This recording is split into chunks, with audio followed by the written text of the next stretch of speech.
Hello, friends. How are you? Assalamu alaikum, wheresoever you are. Well, from today on Counter-Strike, we are going to bring you a series of interview of Mr. Zainul Abedin. He talks to us from America, where he is living with his family since he was not being allowed to live freely without surveillance in Bangladesh, where he wrote a book called Raw in Bangladesh. Those of you who follow me must know that I have written about him in my article, Fool Me Once for the Nation, and you should go read that article. And from today, I'll bring you the interview. I'll record it on Skype and then I'll bring it to you on our channel Counter-Strike PK and on other channels on social media. Now, mind you, the interview would be from Skype and it'll be from the US, so there might be problem of the quality of recording in the beginning, but we'll try to improve upon it as and when we continue with the episodes of this series, fortnightly series, titled, which is the title of one of Mr. Zainul Abedin's most famous book, Raw and Bangladesh. We are going to discuss how Raw is running an apartheid on behalf of Hindutva establishment post 1971, how it was before 1971, because Mr. MUJIB, Mr. Zainul Abedin, the author of the book we are going to present the interview of himself, was a leader of MUJIB Bahini. So he's got first-hand knowledge of what was happening before 1971 and after 1971. So you see, it will be a very interesting series to bust the myth of Hindutva establishment, which want to label everything which went wrong in Bangladesh and East Pakistan on the Pakistan army. So you must subscribe and follow our channel and watch these interesting series of interviews. I'll really excuse if the quality of the video is not really good, or if it gets cut short because of the connection. But we will try to improve upon this experience, and please enjoy this interview. Hello, ladies and gentlemen. It's me, your host, Major Adil Raja, on our program Counter-Strike. And if you haven't subscribed our channel so far, I would request you to please subscribe and press the bell icon of our channel so that you can continue to see this series of interview which we are starting today in English language, of course, for the benefit of the South Asian global diaspora as well as the people living in Pakistan, India, and Bangladesh. I have with me today Mr. Zainul Abedin, who is the writer of the book Raw and Bangladesh. Mr. Zainul Abedin himself has been a MUJIB Bahini leader. In his younger years, in 1971, he was part of the War of Independence of Bangladesh, after the exodus of Pakistan from Bangladesh and after India established a hegemony in at Bangladesh, Mr. Zainul Abedin, he wrote his book called Raw and Bangladesh, in which he teared apart the hypocrisy of the Hindutva establishment in saying that they were actually, they went in Bangladesh, they went in East Pakistan for the freedom of Bengali people, whereas it was all for the sake of age-old mantra of money and resources and power. And they created a hegemony in Bangladesh, about which we are talking. And with this brief introduction, I welcome you, sir, Mr. Zainul Abedin, on our show, Counter-Strike, sir. Thank you very much. Uh, So would you like to give a brief introduction of what you're doing now, because you're not in Bangladesh anymore, and I understand that after writing that book Raw in Bangladesh, you had to leave Bangladesh, you have to leave Dhaka because it's not safe for you over there with the presence of Raw, with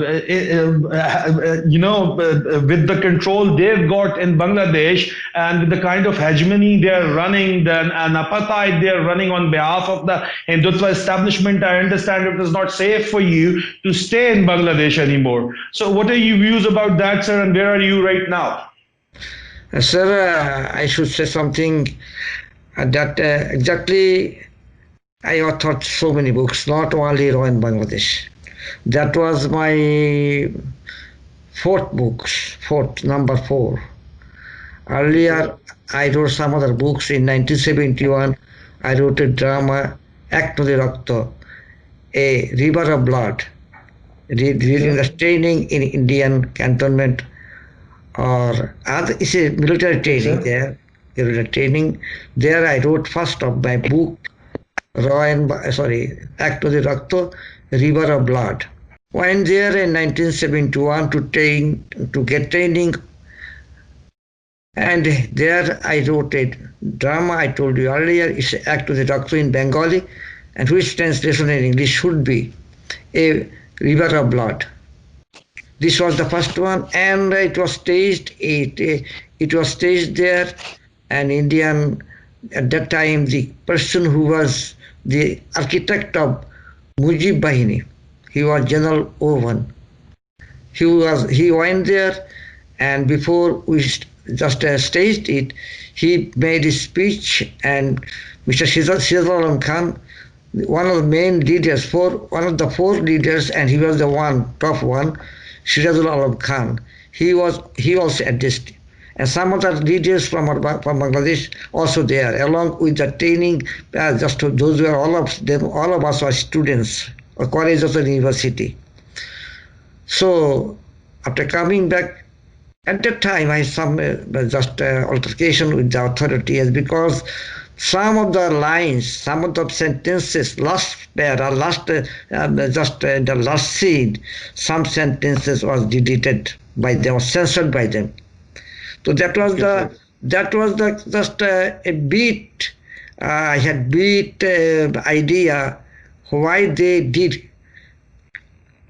deleted those two sentences. It was that we are the freedom fighters who liberate this country, and will not be allowed to any hyena to take even a single inch of our motherland. And if necessary, we will fight again. This was my last sentences. Okay. They took the entire book and deleted only these two sentences they deleted. Which country are we talking to you in right now? Where are you at right now, sir? I'm in, it is a state of USA. Its name is Pennsylvania. Okay, sir. Pennsylvania. Okay. I was generally in New York, but due to COVID-19, I came here, and here with my wife, with small family, so we are here. Sure. And so when did you migrate to the US, sir? No, it is because USA provided me the visa with all my family members in 2007. Okay, sir. And 2007 I came here. Virtually, I was always under the surveillance of Raw, but still I came as a legal green card. Now I am a citizen. All my children, my wife, she didn't take citizenship, but all of us are citizens. Obviously, sir, you don't mind your safety and your safety of your family was at stake in Bangladesh. That's why, because of Raw, because of the book you wrote exposing them, so that is why you considered it better. Would it be safe to say that is why you considered coming to the US? From Bangladesh. No, not better this. I was one thing I personally believe, my death had already been allocated by Allah. When who will kill me if they kill, or whether I will get normal death or somebody will kill me. Sir, you're a brave man. You wrote that book while living in Bangladesh. You're a brave man. We acknowledge that, and that is why we are talking, because we respect you as a brave man. But I think it would be safe to say that your life would have been made difficult, and it was under threat because of the hegemony of Raw and Bangladesh. Because you said yourself that you were under surveillance there. Am I right, sir? When I shifted to USA, I felt that I am under the surveillance of Raw, and I can be assassinated anytime by Raw, not by government. And in the USA, sir, or in Bangladesh? No, in Bangladesh. Government didn't disturb me, but I understood. I had this idea. Anytime I can be killed, maybe on the street or by anywhere I can be killed. Raw was behind me. Since 1972, this way, as I was disturbed by Raw. Can you repeat that for the benefit of the audience, sir? Raw was under me, behind me, not in 19. Sir. This Royal Bangladesh was published in. So, sir, let me take you back in time, please, since this is going to be a series of interview on fortnightly basis, and we would try to wrap it up within a limited time frame each episode. So let me take you back in time, please, and let me ask you that what happened as soon as the Pakistanis left Bangladesh, and as soon as the Pakistan army surrendered and they were taken as prisoners of war and they were taken to India, what happened after that? What kind of behavior did you see there by the new army which entered there, the Indian army I'm talking about? And I understand you've written quite extensively about this in your book too. So would you like to narrate your personal experiences for the benefit of the young lot today? That is a long history and very sad history, that we didn't know in what way India will behave after the liberation of Bangladesh. That was our input. We are ignorant about this. That we thought, we didn't seek Indian help. We didn't seek, but the situation have been so worst. The India opened the border.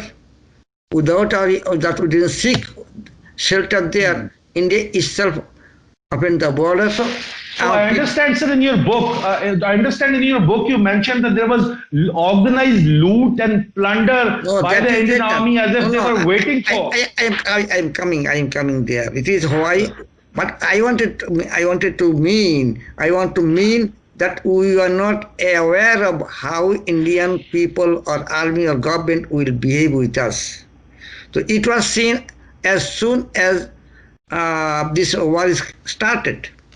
It is not that after 16 December, India looted Bangladesh. It was started since we went there. We have Indian army at the instigation of Indian government, or just we ourselves, some of us, looted banks. Can you repeat that? Can you repeat that, because it went missing? You said something about the Indian army. Can you repeat that? Yes, we didn't know that the Indian army or Indian government, how they will behave with us. Now India opened its real face. Since 1971, it started to open its real face. Now it is very open. It is known. So what happened exactly in 1971, sir? What happened in January of 1972 and December of 1971 as soon as Pakistan army left the scene, sir? Yes. Can you go through those days? Yes, I can go there. It is, I told you, it is very, very, very sad and pathetic. I experienced in Bangladesh, people of Bangladesh, especially Dhaka city or Chittagong or any urban areas, they saw what they did. Even the people of borders, Bangladesh, Indo-Bangladesh border, they have the experience of how they looted Bangladesh. Every house in urban areas, supermarket. Every house, they opened and they whatever they got, they took away. Even ceiling fan. We are talking about Indian Army. We are Yes. talking about Indian Army, Indian sir. Army, Indian Army. Yes. Even they totally just curfew and raided this market. As because at that time India was very poor, very poor. Even school, watering schools, primary schools, table, chair, blackboard, everything they looted. Whatever they got, whatever they saw, they are amazed. They were became surprised seeing how much advanced East Pakistan was at that time in 1970, before 71. Watches, That wristwatch. development took place. We are talking about the development which took place in General Ayub Zara, Field Marshal Ayub Khan Zara. Am I right, sir? You are right, but still we think we are deprived or exploited by West Pakistan. There is huge disparity in central government jobs. Something happened. Ayub Khan just built or constructed something in Dhaka, second capital. That is our just now parliament that was under construction. So, sir, to cut for the sake of brevity, let me ask: was it a rude awakening, a shock awakening, as soon as the Indian Army, as you say, started in looting and started to loot and plunder? At that time, East Pakistan was in a better than that of whole India. I do not know a development in West Pakistan, but what facilities we had, maybe limited one, but that was far better than that of India. Pakistan economy was so much. I am giving one example. I went there with India with Pakistani money, some Pakistani money. I think it was banned at the time. I don't know. I have forgotten. But when I gave that shopkeeper in the village area one Pakistani rupee, 1 rupee of taka, what we say taka, he gave me 1.5 Indian rupee. All right, viewers, and the last question of this particular episode, and as I've told you, this is going to be a series of programs with Mr. Zainul Abedin, an exclusive with him, in which he'll be talking about his experiences upon which he wrote his book Raw and Bangladesh, in which the last question of today's program, sir, is that please tell us about your personal experiences about Raw and about the Indian conduct in 1971 and after 1971, what you saw happening on ground, which you narrated in your book, sir. Yes, sir. That is actually I want to go back to something. When we reached there, India divided us into two groups. One is government, and to excuse the government, to put pressure on the government. Now I understand, I feel, they opened an extra force, that is MUJIB Bahini. That is to divide and rule. Now I understand this one. That MUJIB Bahini was a tool to put pressure on the government, exile government, what was also in India. Okay. And they also assured MUJIB Bahini that these people, this government, those are forming government, we don't trust, we have no trust on them. As because they are the followers of Sheikh Mujibur Rahman and they are elected representative, and some of them were the movement, in Pakistan movement, they also had some role. So we don't have trust on them. As we have all trust on you, we shall empower you, install you in Dhaka to form the government. So for them, it is so many conspiracies behind this scene at that time. But as we are students, we didn't have minimal idea of the sort. We didn't even understand that India what India's main goal, hidden goal was there, to make undivided India. That was the main goal of India. Akhand Bharat. Akhand Bharat. Akhand Bharat. So this is the tool started before the liberation of Bangladesh. As soon as and the student leaders, He used to speak, meeting with us, and they used to speak against the MPs and MLAs who were elected in 1970 election. So they Sir, we will come back to this. We will come back to this ideological part, the ideological divide created by the Hindutva establishment. But sir, right now, let's conclude this program with the on-ground experiences, the account of your eyewitness account, your eyewitness account at Dhaka, sir. No, yes, that after 16 December, when it was divided, my brother was at that time professor of Qaid-e-Azam College in Dhaka. He was a professor of Qaid-e-Azam College, and principal was Mr. Fatimi. I do not know forgot his, but I saw him personally. Mr. Fatimi, he was a Pakistani, and my brother was the professor of that college. So this is, I tell you. Then when after 1971, I couldn't give you, I am writing a book, I did major details, and still I can bring it back here, and I can give you some what is the draft for this. Why India looted, how many ways India become rich using the assets of Bangladesh. I feel this poor India is still poorer than Bangladesh. This India became a superpower due to the squeezing, exploiting Bangladesh in every possible way. And I will narrate the story how India looted when we will talk again. But take it guaranteed, this poor India will become again poor if we can get out of Indian hegemony design. When we will be totally able to get up our Indian influence, then India will see the real face of Bangladeshi people.